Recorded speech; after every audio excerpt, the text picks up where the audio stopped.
अगं बाई, काय सुरेख सजवलीस ग खोली, तेही इथे असलेल्या गोष्टींमध्येच. तुला माहितीये, कालपर्यंत या खोलीकडे कोणी बघतही नव्हतं, पण आज मात्र कायापालट केलायस तू सगळा. जादू आहे तुझ्या हातात. हे तुझा नवरा.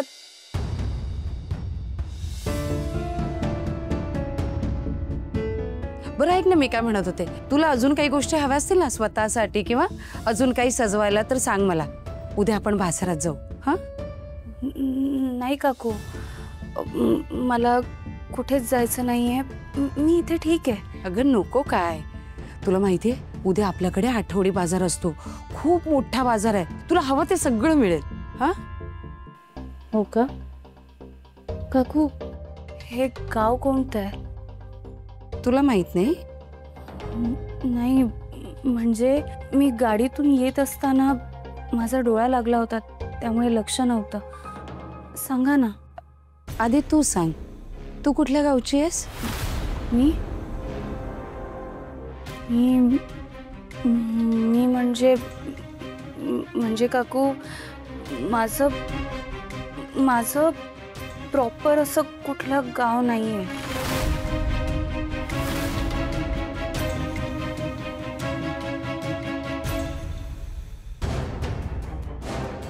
काय सांगणार आहे मी यांना? नाही, ही रिस्क मी नाही घेऊ शकत. कोणालाही माझ्याबद्दल काहीही कळायला नको.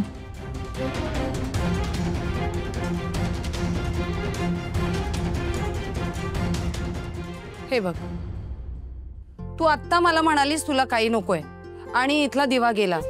ते काही नाही, इथं जे काही थोडंफार काम असेल ना ते मी करून घेते. हा, आणि तुला काही लागणार असेल तर मला सांगायचंच.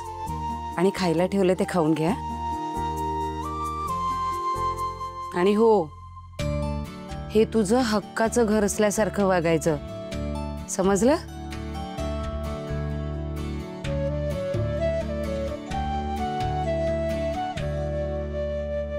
अशी काय ही मुलगी बाहेर जायला नको म्हणते, स्वतःचं गाव सांगत नाहीये.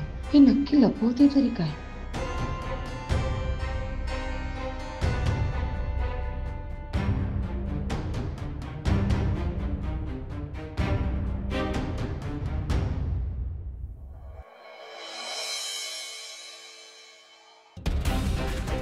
दादा तो आमच्या चाळीतलाच आहे. आम्हाला म्हणला का व्यंकीला कामाला होतो आणि जेलमध्ये टाकलो, फसवलं होतं ना.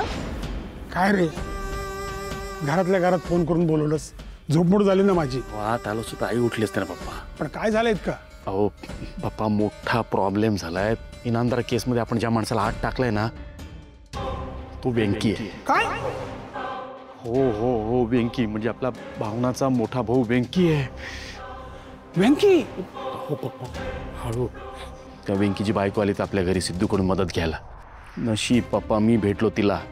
आता सध्यापुरती तरी सिद्धूपासून हे प्रकरण झापून ठेवण्याचा प्रयत्न केलाय मी, पण लवकरात लवकर या प्रकरणात आपल्याला काहीतरी करावं लागणार आहे. आणि पहिले त्या व्यंकीला आपल्याला बाहेर काढावं लागणार आहे पप्पा, प्लीज. अरे अतिराज, एवढं सोपं आहे का ते? त्याला बाहेर काढायचं म्हणजे त्या जागी आपल्याला दुसरा माणूस आठवावा लागेल. कोण तो येणार तो आपल्या घरी आलेला? प्रकाश. हा, त्या प्रकाशला फोन ला. हो हो.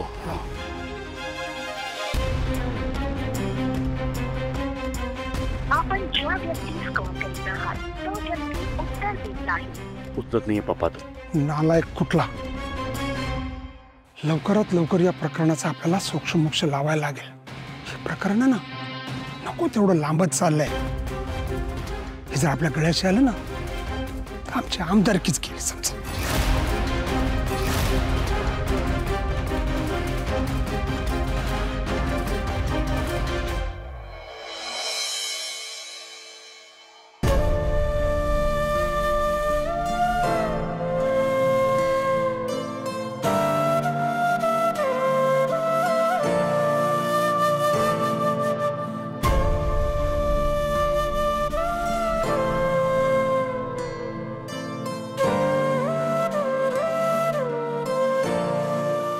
सासूबाई,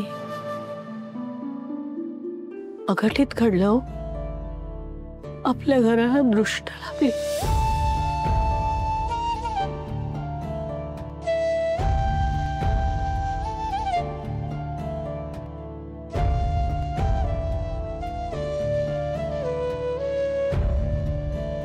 कसं सांगू कळत नाहीये.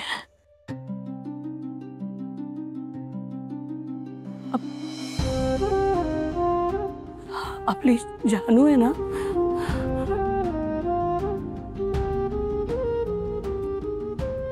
जानू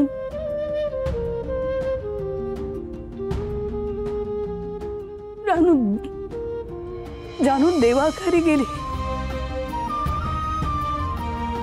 आपली जानू या जगात नाही आता. विश्वास बसत नाही ना, असं का घडलं असेल सासूबाई? माझ्या पोरीला अशी दृष्ट का लागली? आता गोव्यात होती माझ्या बरोबर, जयंतराव होती.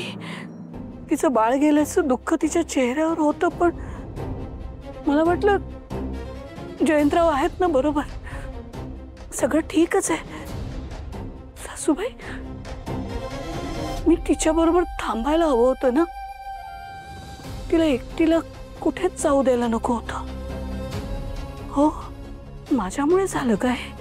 मी तिच्या बरोबरच असते तर हे असं काही घडलं नसतं. म्हणजे बोटीवरून तिचा पाय घसरला नसता, आणि घसरला असतं तर मी हात देऊन तिला धरलं असतं घट्ट. हात सोडला नसता मी. माझ्यामुळे झालं का सासूबाई? सांगा ना. आपली जानू, सासूबाई, आपलं शेंडेफळ, आपली सगळ्यांची लाडकी,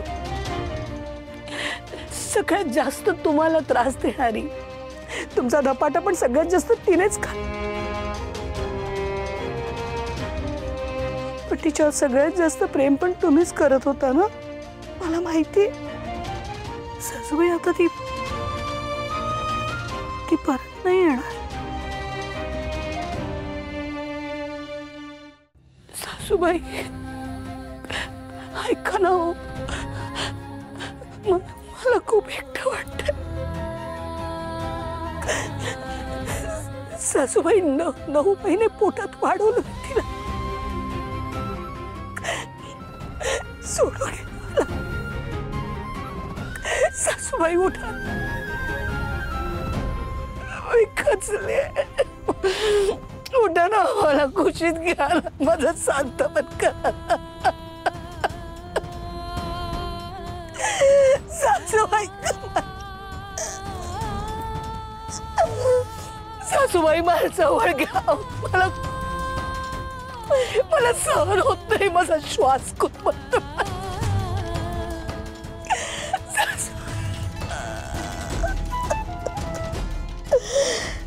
सासूबाई, मला जवळ घ्या. मला खुशीत घ्या. मला खूप एकटं वाटतंय. माझी जानू गेली. सासूबाई, आपली जानू गेली. नंतर एक पोरगी आली, एकदम धीट, आणि ती व्यक्ती म्हणजे अहिल्या वेसकर.